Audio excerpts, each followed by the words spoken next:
I am in Denver, Colorado. So I'll just get, I guess, kicked off a little bit. So we're going to do effective Elixir testing coverage. As they mentioned, my name is Jeffrey Matthias. I'll show you in just a minute or two what my Twitter handle is, I guess. And we mentioned that I'm a co-author of the book Testing Elixir, coming out from Pragmatic Programmer. I have a co-author, Andrea Leopardi. He's a Elixir core team member and actually a co-worker with me. I work at a company called community.com. Our base core functionality is that we make it so that anybody who's got a fan following can stay in touch with them over text messaging. It looks. We'll go through my first couple slides. They may sound a little familiar already. Again, I'm Jeffrey Matthias. My Twitter handle is @idlehands. You're more than welcome to hit me up asking Elixir and testing questions. My DMs are open even if I don't follow you. And if you do hit me up, I will definitely start following you. And so, as we mentioned, there's a book. It's currently available in beta and will be actually hitting production in the next about 2 months from now. It'll be available in its final form. My co-author, as I mentioned, is Andrea Leopardi, and he is a coworker of mine and also an Elixir core team member. Everything that I cover in this talk, that instead of you trying to necessarily try to scramble to take notes or to copy code or do anything else like that, I threw a gist up on GitHub that you can get to through here, and it'll cover the information that I think is worth taking away from today. It also has a link to the book and some notes about that. So what we're going to cover in this talk today, we're gonna start off with talking a little bit about test theory and what gets us to good coverage. We're not going to cover all of everything, but we're going to cover some important stuff there. We're going to go over what test doubles are, and then we're going to go walk through an example test. When I originally pitched this talk, I thought I actually had a little bit more time. So unfortunately, we're not going to get into testing asynchronous code today.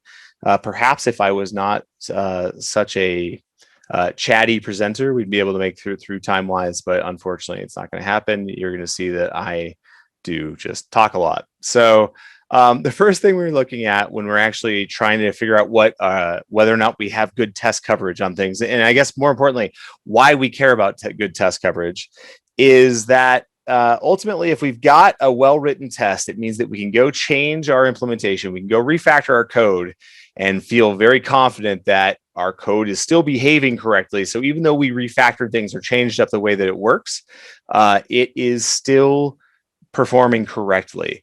If you don't have solid coverage, if you're not actually locking down the contract, making sure that it's doing what it's supposed to be doing, then you don't actually have, you don't have that safety.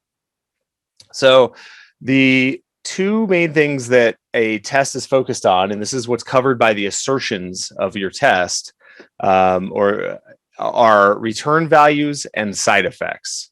Return values, from the view is, so a little bit of a terminology thing real fast. Anytime I'm talking about the code that we're testing, it's just going to refer to it as the code under test.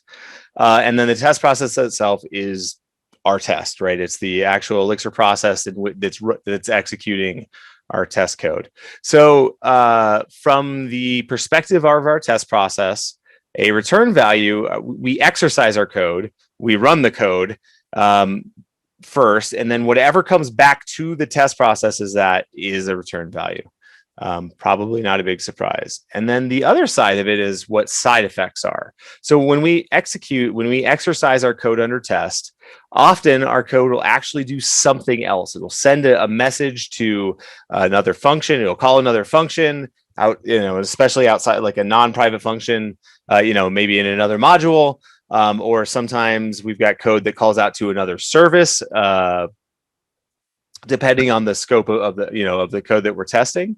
So any message that goes out to somewhere else is a side effect. That message could be an HTTP call somewhere. That message could be writing to a database.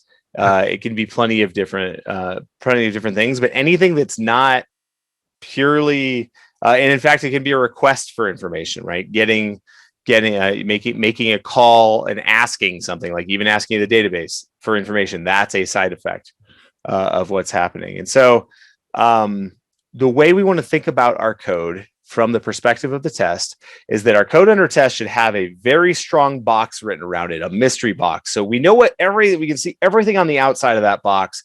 We have no idea what's happening on the inside of the box, because again, all we care about really is return values and side effects. And so what this does is, by focusing on this, it allows us to not have a fragile test where it's tied into the implementation of the code itself. The code can be written any way we need, but we still get safety from that. So a good example of this is that controller tests are often have no idea what's going on throughout the different application layers. They only have the HTTP interface, and then often will actually do things like check what happened in the database. That's actually testing a side effect. If you were creating, inserting information, for example. And so again, our mystery box, we're paying attention to what goes in, what comes out, and the side effects. So that really is, if you get nothing else from this talk, that's it. That is the most important thing, is you really want to lock down knowing what's going in, what's coming out, and what the side effects are. Now, that said, one of the things that I have come across a lot in my experience is that for various reasons, people tend not to make sure that they're actually checking the full values for their return values and their side effects.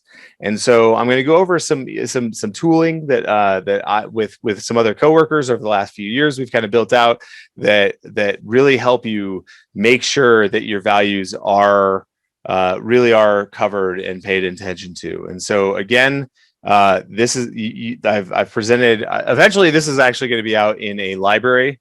And I say eventually, probably, hopefully, within the next few months. But right now, that gist that I gave you a link to, and I will repeat that link again too if you didn't get it. We'll actually provide this code for this test helper. But so what this does is it gives you the ability to compare maps, structs, and ecto structs pretty easily. And so the first thing you do is you give it whatever your expected values are. And that'll be, again, a map, a struct, or an ecto struct. And you can see by the API here that you can either pass, you can tell it that it's either got atom keys or string keys. It defaults to atom keys if you don't, and you'll see an example of that in a few. If you don't give it a tuple, if you just give it the data structure, it will assume that it has atom keys. You then give it whatever it is that you're trying to make the assertions about. And then the last part is you give it fields that it should be checking between those two data structures. And so it's got a fields for function that allows you to pass in a map, again, a map with atom or string keys, a struct or an ecto struct. And then you'll notice here we're also excluding the ID, the inserted at, and the updated at. And the reason for that is that those are values that often in a test, like this would be an example where we're writing to a database, right? And where the media here would be an ecto struct. And so we're getting the fields from that ecto struct and saying, okay, our expected was built off of this definition. We need to make sure all of these things were written and that they're the values that we passed in, right? There's also, if you dive into the code, you'll see there's an ability to tell it to adjust timestamps too. So if you're passing in a string timestamp, it'll actually compare it to a to an ISO 6801 or a date timestamp. It'll compare it to a date time as well. So that, and again, that you'll see that in the code itself for it. But so we can't possibly know what these values are going to be from our test perspective. So anytime you skip anything, you're subtracting from that list, you're just going to want to make sure you have an assertion for that below. And so here's an example of it being used. Oh, ignore that as bit.ly assert values for. I thought I cleaned all those out. I updated the URL. So That is no longer valid. So in this particular example, we've got our expected params. We are going to get our, we're calling a validator of some sort that checks them and then returns validated params as atom params. And so here we've got that. And then we've got our assertion, which covers all those things. And so if this were to actually fail, so we've got our expected, it's got the string keys, we've got the actual with the atom keys, and then our fields for. And you can pass any list. The fields for is just a convenience function, right? So as soon as it hits a value that doesn't match, it'll raise an error. You'll get your full stack trace, but more importantly, it tells you exactly which field didn't work and what the value that from the expected map was and the value from the actual, and so what the mismatch was.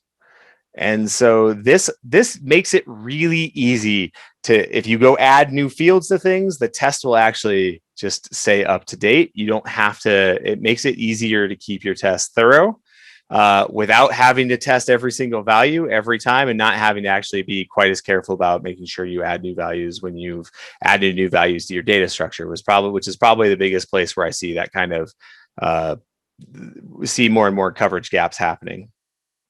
So one last thing that is really useful to think about is if you ever have tests that look nearly identical, you're very tempted to skip a test because it's like, these two things do the exact same thing, except for there's just like one value difference.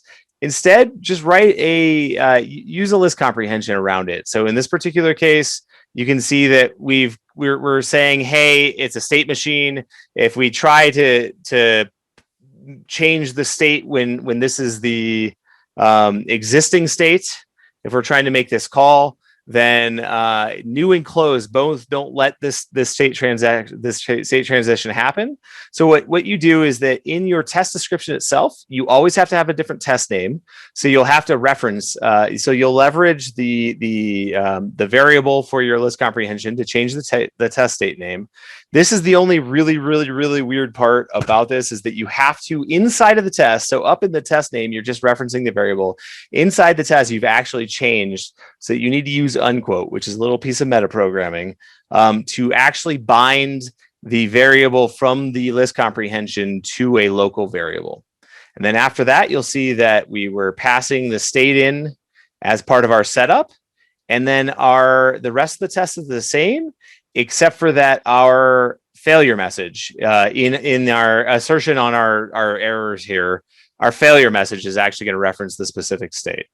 And so failure messages are really important. Every once in a while, you'll find that you don't have your test itself.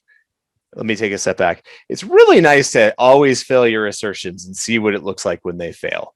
And the reason I say that is sometimes it's not obvious. You know something is broken, but in 6 months, future you is going to really appreciate it if it's not just clear that something is broken, but actually what's going wrong. And so one of the places that an example that I like to use a lot is that I like to use the datetime compare function because it gets me away from the temptation to say one timestamp is greater than the other if they're unless they're actual, like Unix timestamps, a greater than or less than symbol doesn't actually create a correct comparison, although they seem to work. And so instead we use datetime compare, but that's code that actually kind of shows its Elixir roots, where it's got a really weird API where it actually returns LT for less than or GT for greater than. I can never remember what those actually mean, though.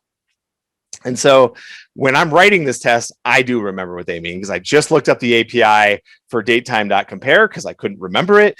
And so writing a custom, just about every assertion macro in the ExUnit library will allow an optional message to be passed along. And so always try to fail. If you test drive your code, you probably are actually seeing what your failed test output or your failed assertions output anyway. But even if you don't test drive your code, try to see what your failed assertions look like to make sure that it's clear what to do. Future you or your coworkers will very, very much appreciate that you took the time to do that when you actually had the full context. The very last thing I want to talk about as far as getting thorough coverage is actual test coverage itself. Mixed test will allow you to pass a flag for doing test coverage. The output on it is not super readable, but there's a library, and again, I've got a link to this with those notes. There's a library called Xcoveralls that was originally set up to use within a third-party hosting service for test coverage, but you absolutely don't need it. It'll create local HTML files that actually show you in like through your code with coverage numbers in a pretty nice index, what lines of code are being hit, which is the green, and what lines of code are not covered by your test, not exercised by your test at all. And so while good coverage numbers just mean the code has been run, it doesn't mean that the code, that the tests are actually making the proper assertions. You do know that if code is red, that you aren't actually covering that code in your test setup or from your tests. And so so again, grab that, use this locally. The rest of the rules that we talked about before this are actually the things that will help you actually get good coverage, like actual good, like strong coverage.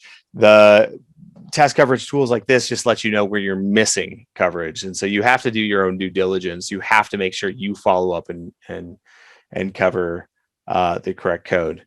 So from here, we're going to throw together an example that covers a lot of these concepts, and we're going to walk through it. We're going to start with the code that we're testing, and then we'll look at actually one of the ways to test it. Again, we'll talk about what a test double is as part of this, and how we're going to use it here, and how we're leveraging the principles that we talked about around covering, around our test, to be paying attention just to like drawing that mystery box. So in this case, we've got basically just a fairly standard create user function on a Phoenix context. So to start, we've got the actual insertion into the database, and then based off of the result, we actually may send out a welcome email to that new user that we're creating. And if not, then we're going to, and so in fact, with that, you'll see if it's successful, on line 14, we are sending out a welcome email. And then on line 15, it's going to return okay in the new user. If it doesn't go well, then it's going to return an error change set. So today we're going to be focusing on just testing the happy path, which is this part right here. And so we've got a couple different things to pay attention to. One, when looking at code, it's good to evaluate what's my input, what are my side effects, what are my return values. So in this particular case, our input is the params that we're getting, right? One of our side effects is that we're inserting data into into our database. Now, I talked about drawing the black box, and I'm about to talk about test doubles. When we test specifically the side effect of, we very much like to isolate our code, especially when we're doing unit tests. And that means drawing that black box pretty heavily and ignoring anything outside of that black box, just paying attention to the messages. Database interactions are the one place where you typically break that rule. And especially with Ecto, the Ecto sandbox works beautifully. It's very quick because it's working inside of it's working inside of transactions. So things are actually sitting in memory, and it does its own cleanup for you in a way that other languages or other database libraries don't necessarily do as effectively. And so when we're dealing with testing side effects against the database, we typically allow our tests to just ask the database what happened, as opposed to trying to isolate our code under test, drawing that black box. So that's why I included a database, an insert or database interactions in this example, is because this is the one place that's that is a consistent exception to drawing a really strong mystery box around your code. But even then, it still adheres pretty closely to the principles. So the next thing we have is as I mentioned, we've got two other things here. We have a side effect where we are sending a message. So we're actually making a call to a different module. And then we have our return value. And so we've got two side effects and a return value to look at. So before we talk about testing, how to test this, let's just jump in and talk about what a test double is really fast. So test doubles are the category of different things that you may have heard of before. A mock, stubbing things. Those tend to be, I guess, probably the two most common ways that we think about it. So it's any sort of code that is designed to mimic a dependency for the code that you are testing. And so that can come in a couple different forms. Often when we talk about a mock, it's another module. If we're replacing a module itself, it's a module, right? It's a module that pretends to be another module. Sometimes, though, it can be just a function and call. And in fact, the example we're going to look at today is just a function call. But so it's any code that is predictable. It has a predictable behavior and that behavior is known by your test, that your test environment can swap out to replace a dependency. And so the first thing we're going to do on the code that we just looked at is we're actually going to modify the function just a little bit. So we're going to take it so that it has now a new parameter, but you're going to notice that it's got a default value to it. It's an optional parameter.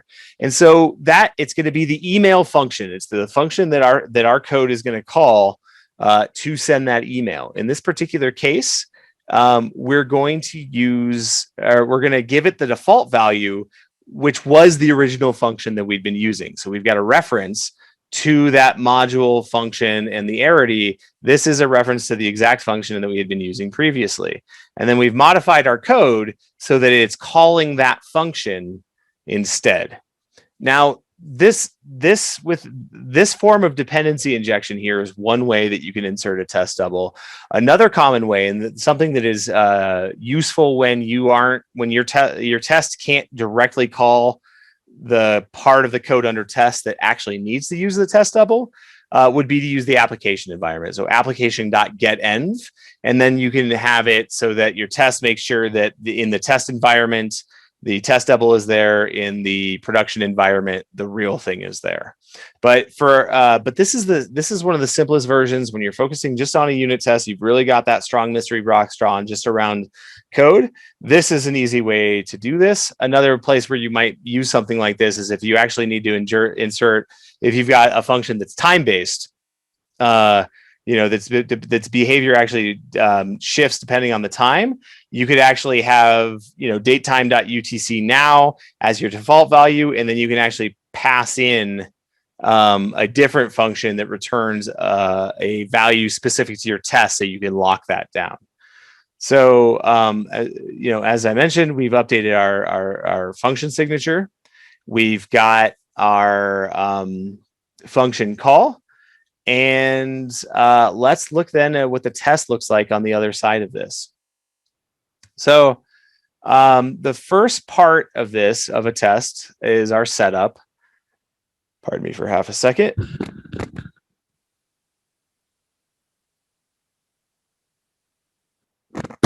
Sorry about that. Okay, so we've got our test set up. We're creating the parameters for our test. And so we're leveraging our factory. The next part is we're actually setting up our test double itself. So the first part of this is that we need a reference to the test itself. So the test PID, the process itself. And so we're going to bind self, which returns any process that's called self gets its own process address or process ID.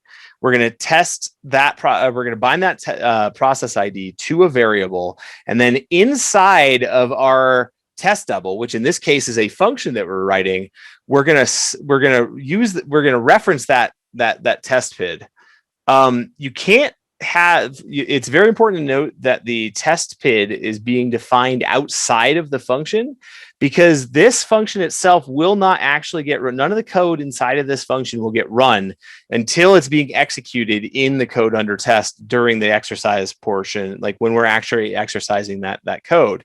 And so if you were to run self at the time, it would be referencing the process that's running the function, executing the function, not our test process. So this function acts as a closure. So that means that once we've defined this, it'll actually keep the value from the outside scope, the test scope instead. And so what this is going to do, this function does, is it just sends back to the test function a tuple with the value, or with an Atom user, and then whatever value it was passed. And that'll allow us, and we'll go over at the bottom of our test how that works. And then the last part it has to do is it actually still has to mimic the return signature of the function that you're replacing. And so then we're going to exercise our code here. So we do have an assertion, which is making sure that the code under test is returning an explicit the correct shape of data. So it's going to be a tuple with OK and the new user. And then you'll see here, though, that we're passing in the params, and we're going to pass in our function double. This is our test double. We're passing that in through to the test. The next part of it is that, going back, one of those side effects we had was checking what the operation that actually happened with the database. So what we're going to do is we're going to reach out using the returned value, the ID of the returned user. We're going to hit the database and grab that data. The next thing we're going to do is we're going to assert that the data returned. So the returned user, just to make sure you saw, was from when we called the function in the first place, when we exercised the function. We're going to make sure that the user from the database and the returned user are identical. Once we've done that, then we're in a position where we can treat these, we can use just one of them as a reference for the rest of our testing. If you're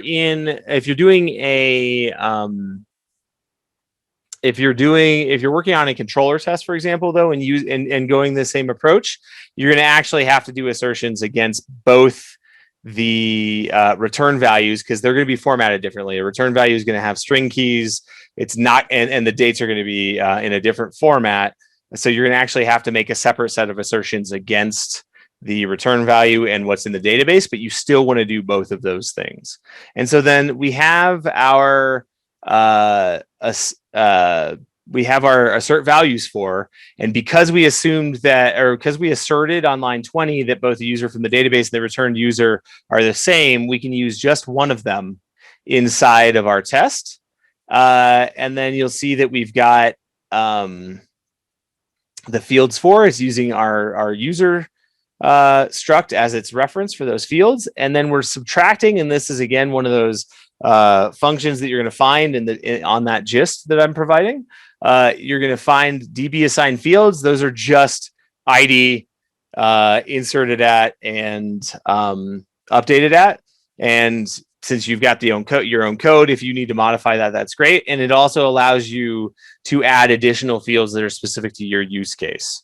So I mentioned before that anything that you're subtracting from this list absolutely should be covered below. I will admit that I didn't catch that I hadn't done that in my sample code until about 3 minutes before this conference started. So as a result, I threw in stuff, but is nil is actually just making sure there is a value is not really a very thorough test. So don't be like me in this particular case. Be explicit. Now, the password you can't probably do because it should be encrypted, and so it's not going to be the same thing as the other value. But everything else, like you could assert that this is actually a UUID or whatever type of ID you're using is. You can assert that this is a date time, and even theoretically, you could assert that it's more recent than the start of the test, and the same thing with this. But the big thing is that anything that you're subtracting here, you should be covering. And then the last part of our test is actually making sure, and this goes back to that send from here. So our test double was sending our test the data that it got. And so at the very last part of our test, we want to make sure, so we've covered our return value, right?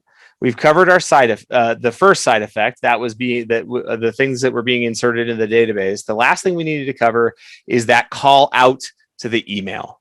So what we've got here, and I've got this on 2 lines just so it fits into the large formatted the text here. What we're going to use is assert receive, which actually checks the mailbox of the test process itself and looks for messages that it got sent using send, right? The beam function send. And so what we're doing is we're passing it a pattern. And so in this particular case, we're saying, hey, this function double absolutely should have been passed the user that was created, the same one that was inserted into the database. So it should match this. We're going to pin the value from the returned user. It also could have been the user from the database here for it to be functional. This right here is a timeout. The default is 100 milliseconds. We want to make sure that our test has run. So it'll check it. It will wait up to 500 milliseconds to make sure that that has been done. And then if it's wrong, or if this pattern doesn't match, or so if it gets something and it doesn't match the pattern, so in other words, it doesn't have a message that passes this, or it just never has any messages, it'll actually return when it errors the test message. The email wasn't sent, or was sent to, was handed the wrong user. Now that last bit though is a little bit unfortunate, because then you don't know which thing went wrong. And so something we can do instead, depending on your situation, is you can actually pass as your pattern that an unbound variable. So you'll notice this isn't pinned, it's unbound instead. So so what will happen is, if there is a message that matches this format, it'll bind the data to this. So that way we can be more explicit, say just if this part fails, if there's no message that the email wasn't sent, and then what we can do is make an assertion against the data itself and make sure that it's the right thing. And so running back, that means that we have looked at the data, like our test itself has actually covered the data that was inserted. It covered with the assert receives, the send and the assert receives through the use of the test double. And if you remember, this is our original test. This isn't what we modified. This wasn't our modified code, but it covers this side effect, and it covered the return value. And so my slides seem to have crashed. Sorry. All right, let's see. All right, so that actually gets us to where we were. Again, your last chance to grab this URL. It'll cover links for anything I talked about. Oh, and there's one other thing I should throw in real fast. There is a library called MOX, M-O-X, that helps you create test doubles. I didn't want to dive into it because it's got pretty good documentation on it. But it'll actually allow you, it gives you guidelines on how to write modules as opposed to replacement functions. It's a really good tool. It's well written. It helps you stay on top of your stuff. I would check it out. There's links to that as well at this, along with the code itself. So that's it. Normally I like to follow, end talks like this with Q&A, but in this case, instead, you're just going to have to hit me up through Twitter. My Twitter link is also on that gist. So thanks.